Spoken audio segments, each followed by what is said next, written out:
Je voudrais d'abord souligner un aspect très important, c'est-à-dire le roi du Maroc et le président Denis Sassou Nguesso sont des frères de très longue date. Et le Maroc a une relation, on va dire, un peu séculaire avec la République du Congo. Et c'est vice-versa. Et nos deux gouvernements travaillent justement pour raffermir cette relation fraternelle et africaine. Et en ce qui concerne le département dont j'ai la charge, celui des nouvelles technologies, des postes et de l'économie numérique, des télécommunications, nous avons signé un accord de partenariat avec iMovement de l'université Mohamed VI de Benguérir, qui est un grand centre avec un data center, avec un grand incubateur, justement pour renforcer les liens de coopération avec le Maroc, mais aussi et surtout ce qui est essentiel dans le cadre de ce MOU qu'on avait signé, c'est former la jeunesse congolaise, voilà, et pourquoi pas au-delà de la jeunesse congolaise, la jeunesse africaine. Donc on a besoin d'avoir ce partenariat sud-sud, ce renforcement de capacité.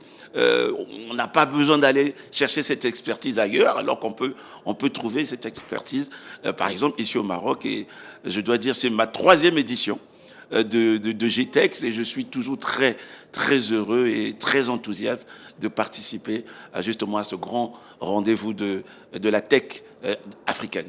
Nous devons collaborer, nous devons nous mettre ensemble pour trouver les stratégies nécessaires afin de pouvoir riposter lorsque nous sommes attaqués, parce que nos États ont pris l'engagement d'aller vers cette gouvernance électronique. Et lorsqu'on va vers la gouvernance électronique, on doit avoir justement des politiques, du moins des stratégies, qui vont faire en sorte qu'on puisse sauvegarder nos données, qu'on puisse préserver nos données, avoir notre indépendance numérique, notre souveraineté numérique, c'est très important.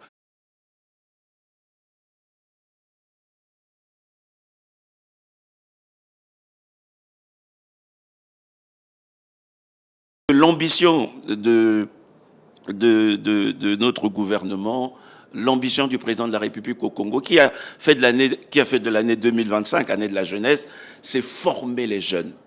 On forme, on innove et puis on va vers l'entrepreneuriat pour créer la valeur ajoutée, vers la richesse. Ce sont les compétences numériques.